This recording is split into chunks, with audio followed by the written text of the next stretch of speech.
Hello, it is Monday the 13th of January in the year of our Lord 2025. President Donald Trump will be leading America once again in approximately 7 days' time, and he will be making America great again. Thank you very much. So to celebrate that, I will be telling some jokes presently. The first joke is, what do you call a gay secret agent? A mince pie.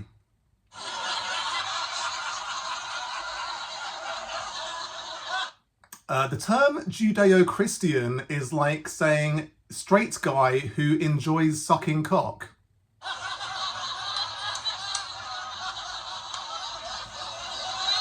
I saw a video recently comparing school shootings with drownings, and saying that thoughts and prayers is useless in either circumstance. I thought it was a good comparison apart from the fact that the sea never comes into schools and drowns multiple kids.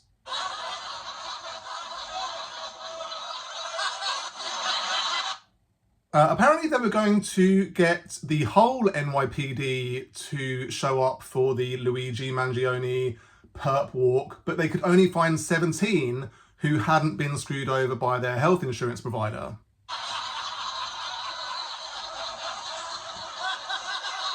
There is a law which prevents alcoholic drinks companies from showing people having fun while drinking, but they've circumvented this by showing non-alcoholic drinks being drunk while people are having fun.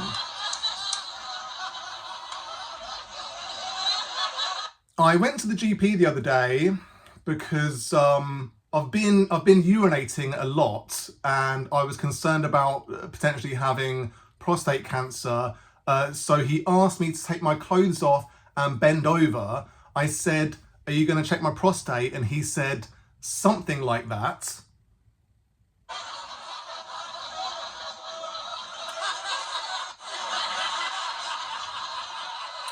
I think my problem is I go for a wee when my bladder whispers, and you're supposed to go for a wee when your bladder is screaming. That is the rule.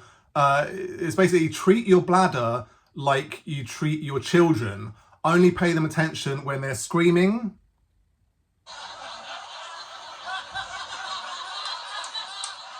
Or in agonizing pain. Or when they're trying to kill you.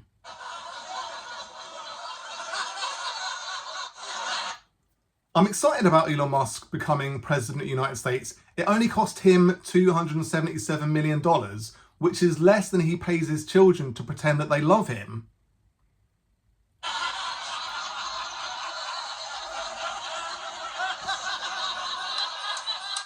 I hope there's another pandemic while President Trump is in office. Nothing can stop him now that RFK Jr. is there to lead the health service to hiding dead bodies in Central Park and cutting off the heads of more beached whales, I guess.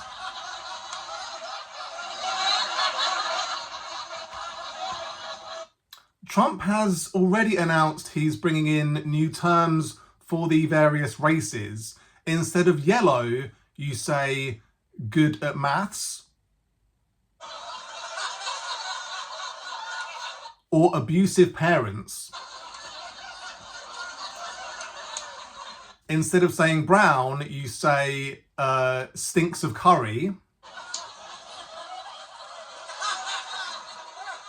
Instead of black, you say criminal or absentee father.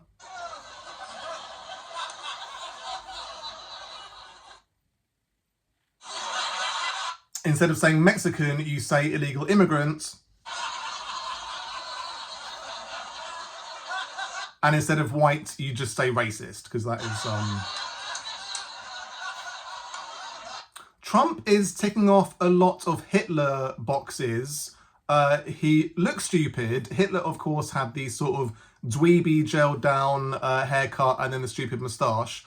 Trump has the ridiculous hairstyle, and then he's got like this sort of vagina neck going on now, so that's quite a good look. He's talking about annexing other countries, which of course Hitler was a big fan of. He's talking about invading Greenland, Canada, and Panama. So it's three pretty exciting invasions already on the horizon. Now he just needs a race to exterminate. Oh yeah, he's genociding Palestinians by proxy. So that's gonna keep on happening. It's tough for atheists like me to refute the Christian claims that the LA fires are God's wrath against gay people. If God wanted to burn homosexuals, Hollywood would be the logical place to start.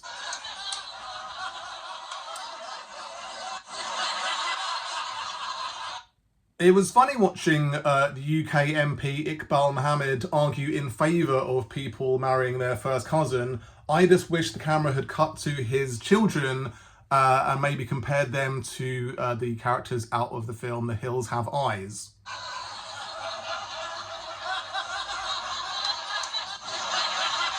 I think Andrew Tate has a good chance of becoming the UK Prime Minister. He's got a lot going for him. He's a homophobic, xenophobic, misogynistic, and everyone knows that he's committed crime, but he's yet to face justice. He also looks like Sloth out of the Goonies on Ozempic, so that is a lot of things in his favour. I saw a video of a bodybuilder called Johnny Tsunami 88 injecting himself with steroids, saying he may have a heart attack at 40, but at least he'll have a big coffin.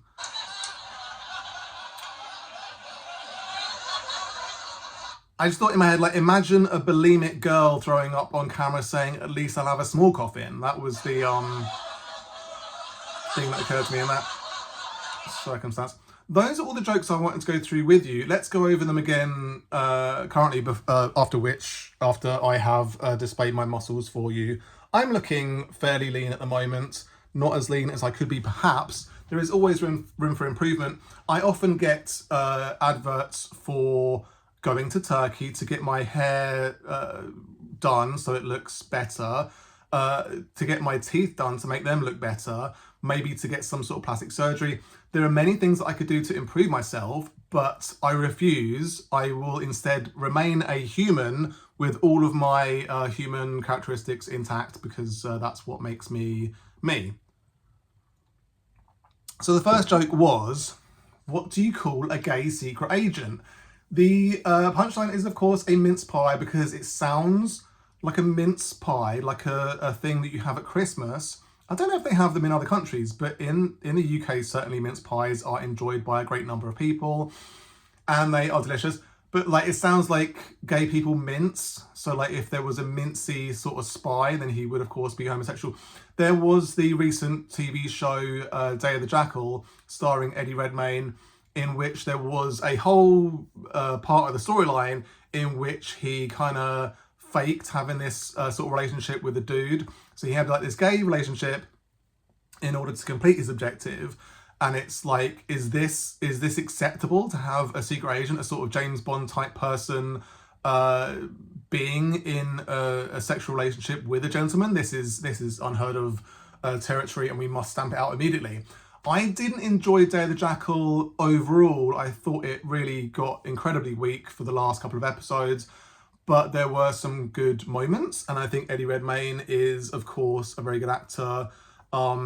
Just always, I think he's great, and was great in this, but the story just kind of petered out at the end, really. I think that it just completely lost its way and ended up being a bit crap overall. So, the second joke, the term Judeo-Christian. People like Ben Shapiro enjoy invoking the term Judeo-Christian when they're talking about Judeo-Christian values, Judeo-Christian religions, and it doesn't make sense as a thing, because one is believing in Jesus as your Lord and Saviour. The other one is saying Jesus was 100% not the Lord and Saviour. So they are diametrically opposed. It is like saying, I am straight, but I also enjoy filleting men. This cannot be used in any logical sentence. I saw a video recently comparing school shootings to drones. So it was weird. It was a weird video. Basically, it was showing a mother who was mourning over her child having very recently drowned and was still face down in the water. And she was receiving messages of condolence from people saying thoughts and prayers. And it was an idea to underline the ludicrous nature of people sending thoughts and prayers when children are killed in mass shootings in their schools. So I thought it was an interesting comparison because drowning and school shootings have some things that are comparable, like guns. I feel like guns and drowning, it's a weird thing to compare, because like you can train to be good at using guns, you can train to be good at swimming, you can learn how to be sensible with guns, you can learn how to be sensible in water. You can go to classes which teach you how to swim, you can go to classes which teach you how to shoot. So there's a lot of things that are similar. People can accidentally drown, people can accidentally die by shooting themselves. But I think you quickly run out of good comparisons with those two modes of death, because unless a kid could gain control of the sea and bring it into a school with him to drown his fellow students, I don't think it adds up really.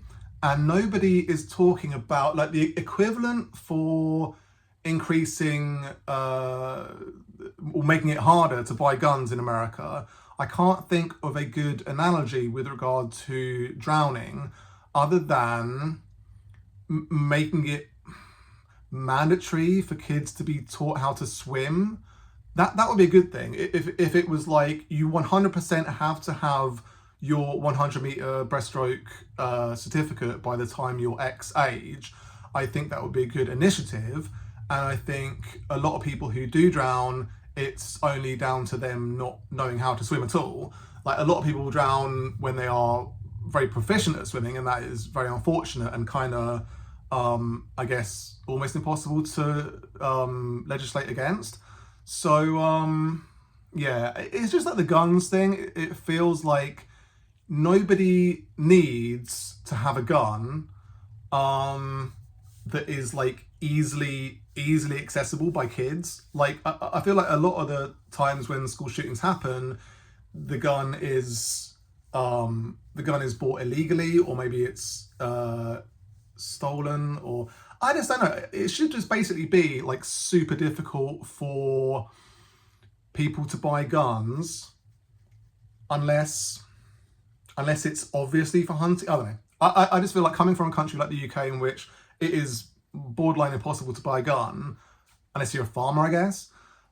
It's odd that there is this argument in America where, of course, everyone should be able to own a gun. Apparently, they were going to get the whole NYPD. So watching the perp walk of Luigi Mangione was interesting, especially as there was the New York mayor, Eric Adams, who has been charged with bribery and campaign finances offences. So he is a criminal. So seeing a mayor who's a criminal orchestrating this perp walk of someone who I don't even think had been charged at that point yet, but he was dressed up in the classic like orange jumpsuit with like the full chains on him. In America, they have this really fucked up system of he must have been charged to be in that orange jumpsuit, right? Like, there's no way he could be in an orange jumpsuit and not have been charged. So they just do this thing where if you've been charged, they can do a perp walk where you're in the orange jumpsuit, you've got the chains on, and you basically are a criminal to all intents and purposes. Like, this is showing a person who is a criminal to the world. Like, it's on TV everywhere, it's on videos everywhere, online everywhere. So it's like this guy, Luigi Mangione, is guilty immediately, and the trial hasn't even started yet, and they're allowed to do this. But if a person who is mayor, like this Eric Adams character, who has been charged, somehow doesn't have to do a perp walk, somehow doesn't have to wear an orange jumpsuit and have all this regalia on him, because he's done like a white collar crime, I guess, and it's only if you do I mean, even like murders, you don't have to do a perp walk a lot of the time. Like Barack Obama, he did loads of drone strikes against civilians, so that is murder, I feel like. But he never had to do an orange jumpsuit perp walk. He's never had to face justice in any way, even though we know that some hundreds of civilians have died thanks to Barack Obama saying, yeah, let's do that drone strike. So very odd times. But I feel like a lot of the NYPD officers would have felt some amount of displeasure at having to do this perp walk, having to do this piece of propaganda against a person who had committed a crime, against a person who had orchestrated all manner of misery against them and others. So very strange times.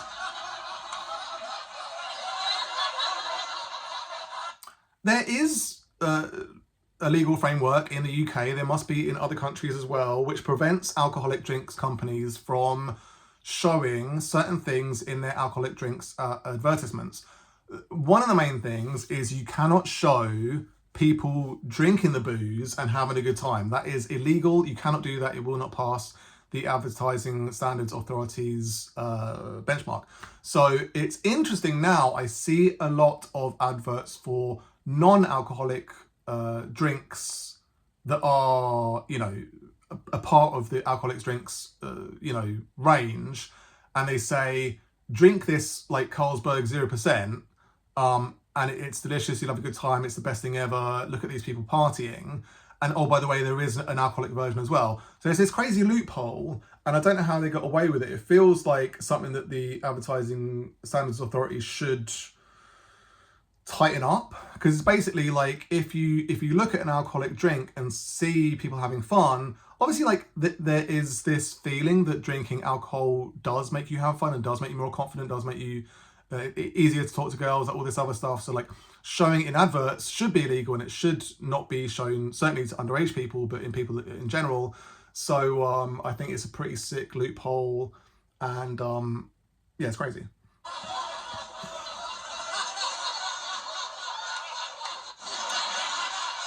I went to the GP a while ago about this urinating frequently scenario. I haven't been to the GP recently. I feel like I may be in a less serious situation at the moment where I'm not urinating that much. But there was a time, maybe a couple of years ago, where I felt like literally every single time I was taking my eldest son, our only kid at the time, for a walk in the pram, it would be like 10 minutes into the walk, I'd be bursting for a wee. And so I'd have to find somewhere like a field, like a bush in a field or whatever to do a wee, carry on with the walk. And it was like, why is my bladder this weak? So I just went to the GP and said, like, I've got this concern about perhaps having prostate cancer. And he didn't get me to take my clothes off. That would have been insane. But I'm sure, I feel like I must have been sat in my t-shirt. So he saw that I was like pretty muscular. So he basically said like, you're very fit, you're like a fit guy, so I feel like there's no way you're gonna have prostate cancer. And also I was under 40 at the time, and I feel like if you're under 40, they basically don't think there's any way that you're gonna have prostate cancer. So yeah, he said he looked very fit. He said he looked very fit, and like I think he was basically attracted to me. It was a bit awkward, it was a bit made me feel uncomfortable. So yeah, I kind of wish he'd just been professional and said, due to your age and due to you looking like you are a fit person, I do not believe there's any realistic possibility of you having prostate cancer. So yeah, I do think there is a problem where I go for a wee when I just need a wee a little bit, and I think ideally you want to be holding it as much as possible. Like there's like a range where you want to be holding it so like you're kind of desperate, but you don't want to hold it until you're so desperate you're going to burst, because that could cause some sort of damage. So there's some middle ground I need to find. And I'm not concerned about my health in actuality. I'm more concerned about just not going for a wee all the time. But these are the concerns that we have when we reach a certain age, when we start to think maybe some of our organs are starting to perhaps become cancerous, because humans are prone to do so at any point. Children get cancer, teenagers get cancer. There is no age at which these things cannot happen. It's just unlikely. etc. and so on. I'm excited about Elon Musk becoming president. It is essentially, we are going to be living in the age of President Musk, and that is an exciting thing because he is one of the dumbest people on the planet.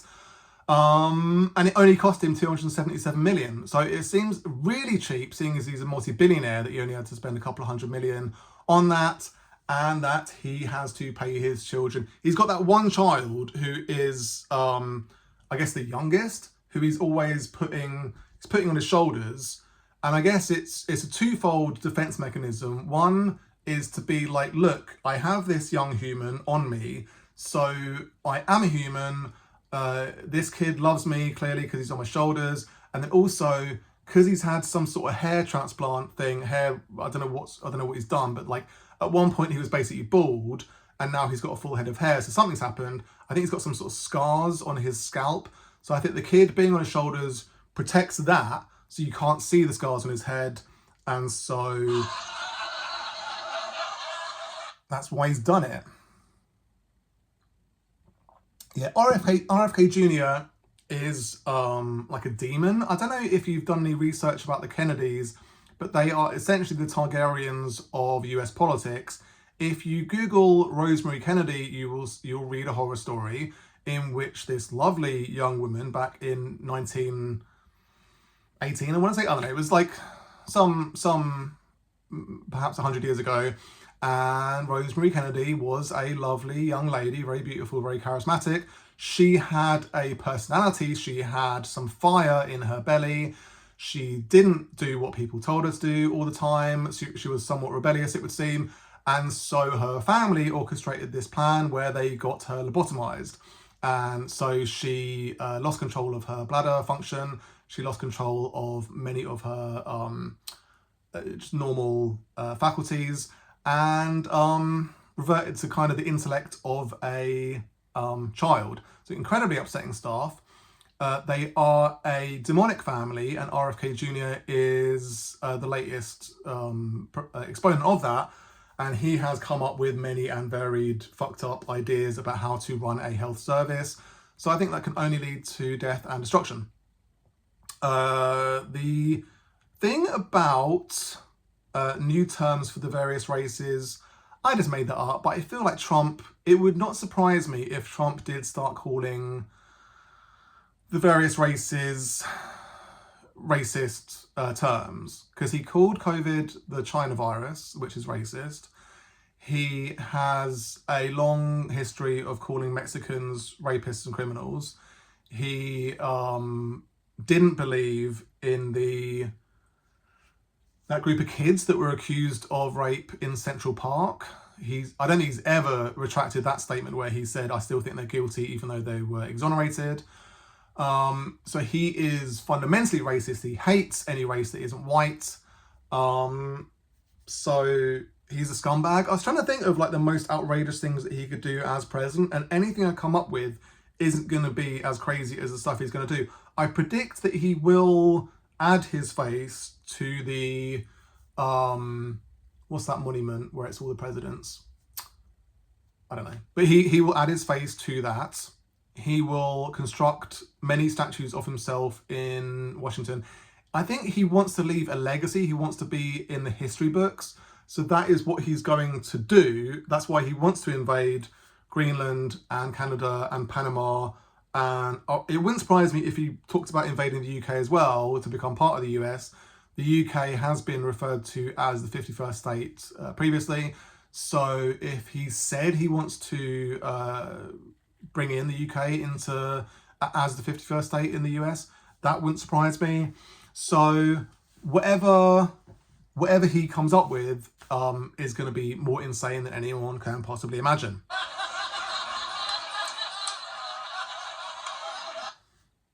Yeah, I feel like people talking about the LA fires being God's wrath is upsetting. It's pretty messed up because people have died. People have talked about the death toll in the LA fires. And it is upsetting, of course, when anyone dies in fires. You can't imagine many worse ways to die than to die in a fire. But the Daily Mail have said that dozens declared dead. And I saw that and I was like, this is some real serious stuff going on then. Because if you say dozens declared dead, then you think, all right, they're not saying hundreds, so it must be less than some hundreds. It must be, they'd say over 100 if it was over 100. So it must be less than 100. So you think, all right, maybe 90 something, 80 something people killed in the LA fires, dozens, right? The actual number is 24 at the moment. So that is 2 dozen. So I don't know.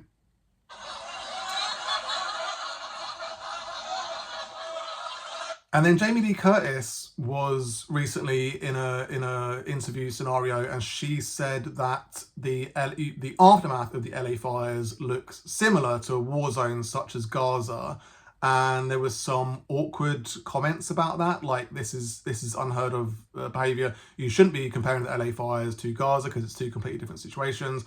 One is a genocide and one is a natural disaster. So let's not compare them. And I think really, it is quite a good comparison because both are horrendous. Both look like something that you wouldn't wish on your worst enemy. But one is ostensibly a natural disaster. Whether or not it's been orchestrated by politicians, we may never know. But it is a natural disaster to all intents and purposes. The Gaza situation is a genocide. It is people having bombs dropped on their heads on a daily basis. And there are some tens of thousands of people, innocent people, who have died during this genocide. So some ways in which it's a good comparison, some ways in which it is not a good comparison. The MP Iqbal Mohammed arguing in favour of people marrying their first cousins. So it seems like a crazy thing to argue for. Like let's let people marry their first cousins because it is a cultural thing. In many cultures, it is acceptable and normal to marry your first cousin, and it kind of keeps family ties close. It keeps the money in the same family. Keeps it seems like a really bad idea. And I remember seeing a documentary in which this gentleman was saying there's no way that marrying your first cousin is dangerous because my brother has married one of his first cousins, and all of his kids are fine. And the documentary was on this guy that was being interviewed, and his kids with his wife, who was his first cousin, they were all very seriously disabled. It was kind of crazy. Like they were like those kids in Catfish, like that the documentary in which the guy goes to meet the woman and she has those like incredibly disabled kids.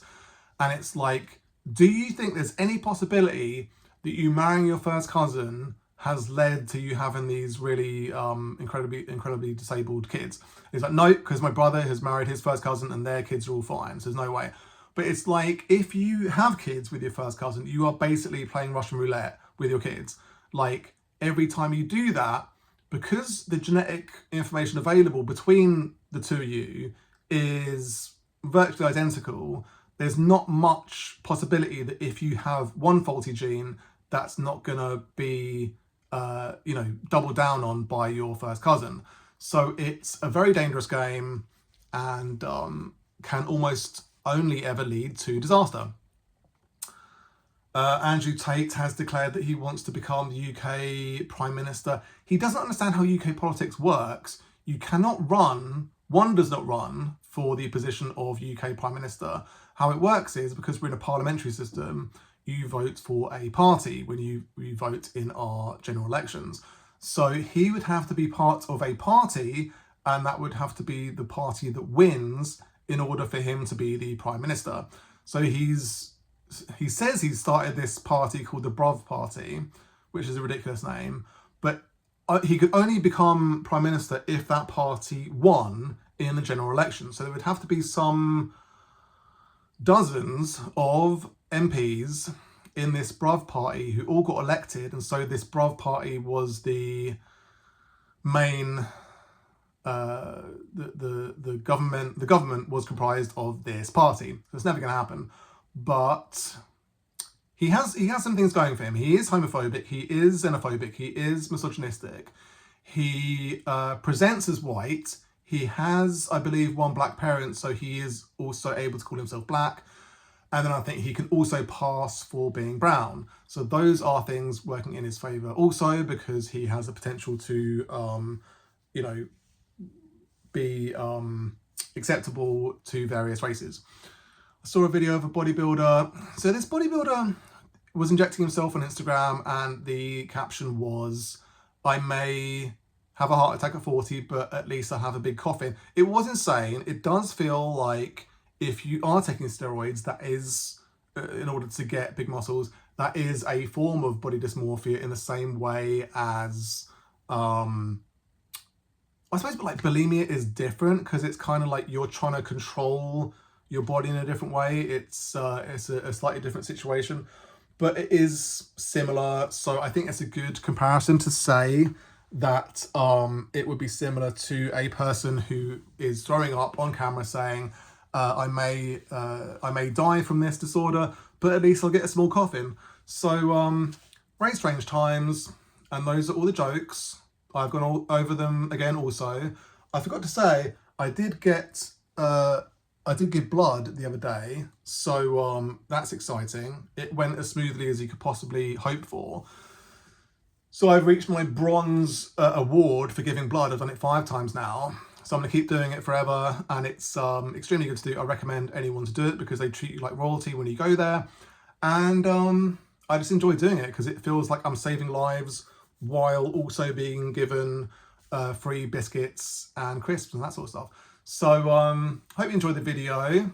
You take care. Peace.